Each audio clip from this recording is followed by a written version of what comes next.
একটা ভয়ঙ্কর ঘটনার রেশ না কাটতে কাটতেই আর একটা ঘটনা। কিছুদিন আগেই উত্তরপ্রদেশের মিরাটেই মার্চেন্ট নেভি অফিসার সৌরভ রাজপুতকে হত্যা করে তার দেহটাকে টুকরো টুকরো করে একটা নীল ড্রামে ভরে ড্রামটা সিমেন্ট দিয়ে সিল করে দিয়েছিল সৌরভের স্ত্রী মুস্কান আর তার প্রেমিক সাহিল। এবার সেই মিরাটেই ঘটেছে একই কাণ্ড।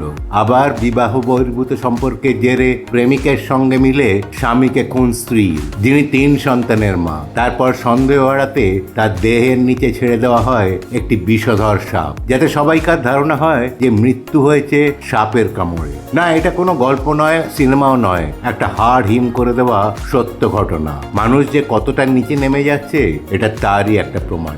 নমস্কার, আজ চ্যানেলে আপনাদের স্বাগত।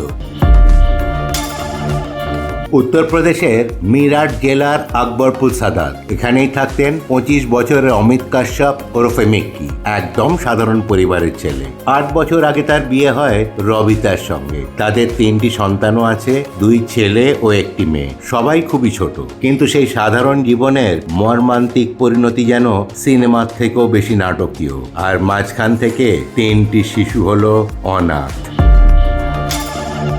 গত 13ই এপ্রিল রবিবার সকালে অমিতকে ঘুম থেকে না উঠতে দেখে তার বাড়ির লোকটাকে ডাকতে যায়। তার গায়ের চাদরটি সরিয়ে ফেলতেই দেখা যায় তার নিথর দেহ বিছানায় পড়ে আছে, আর ঠিক দেহের নিচেই শুয়েছিল একটা বিষধর সাপ। বাড়ির লোকের চিৎকারে পাড়াপড়শির লোকজন সেখানে জমা হয়। সবাই প্রথমে ধরে নেয় সাপের কামড়েই তার মৃত্যু হয়েছে। দেহে একাধিক কামড়েরও দাগ ছিল, তাই পরিবার নিশ্চিত হয়ে যায় যে এটা দুর্ঘটনা। পাড়ার লোকেরা এক সাপুড়েকে খবর দেয় যে এসে সাপটিকে ধরে ফেলে। এরপরেই অমিতকে নিয়ে এক ডাক্তারের কাছে যাওয়া হয়।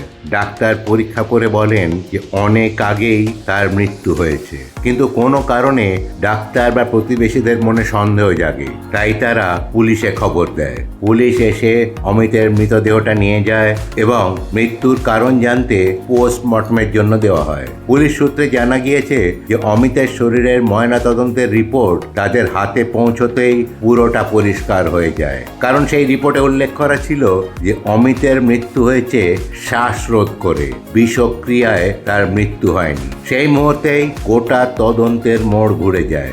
এই তথ্য পাওয়া মাত্রই পুলিশ আরো গভীরে তদন্ত করতে শুরু করে। তারা অমিতের স্ত্রী রবিতাকে ডেকে নিয়ে গিয়ে জিজ্ঞাসাবাদ শুরু করে, যার জেরে সামনে আসে অমিতের স্ত্রী রবিতার বিবাহ বহির্ভূত সম্পর্ক। শেষমেশ এই খুনের ঘটনার অভিযোগে রবিতা ও তার প্রেমিক অমরদীপকে গ্রেফতার করে police. Police super Rakesh Kumar Mishra জানিয়েছেন যে তদন্তে উঠে আসে যে অমিতের স্ত্রী রবিতা দীর্ঘদিন ধরেই প্রেম করছিলেন তার স্বামীর সহকর্মী অমরদীপের সঙ্গেই। অমরদীপ ও অমিত দুজনেই শ্রমিক, একই জায়গায় কাজ করতেন। সেই সূত্রেই পরিচয়, আর অমিতের বাড়িতে অমরদীপের যাতায়াত শুরু হয়। এরপর অমিতের অবর্তমানেও অমরদীপ আসত। তাদের প্রেমের সম্পর্ক এতটাই গভীর হয়ে গিয়েছিল যে স্বামীকে সরিয়ে দেওয়াই ছিল একমাত্র পথ।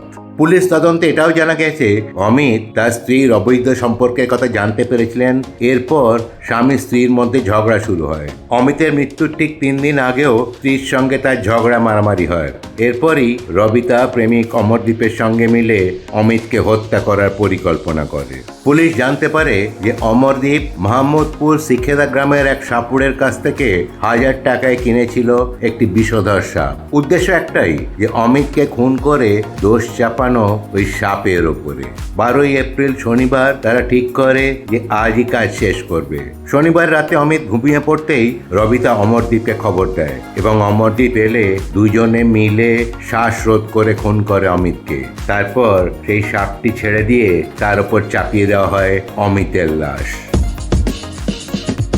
অমিতের শরীরে থাকা সাপের কামড় ছিল আসলে মৃত্যুর অনেক পরে, তবুও এত নিখুঁতভাবে সাজানো হয়েছিল ঘটনাটা, কেউ বুঝতেই পারেনি যে এটা খুন। তবে সন্দেহ জাগে প্রতিবেশীদের মনে, কারণ তারা অনেক দিন আগে থেকেই জানতেন রবিতা ও অমরদীপের সম্পর্কের কথা। সম্ভবত তারাই খবর দেন পুলিশে।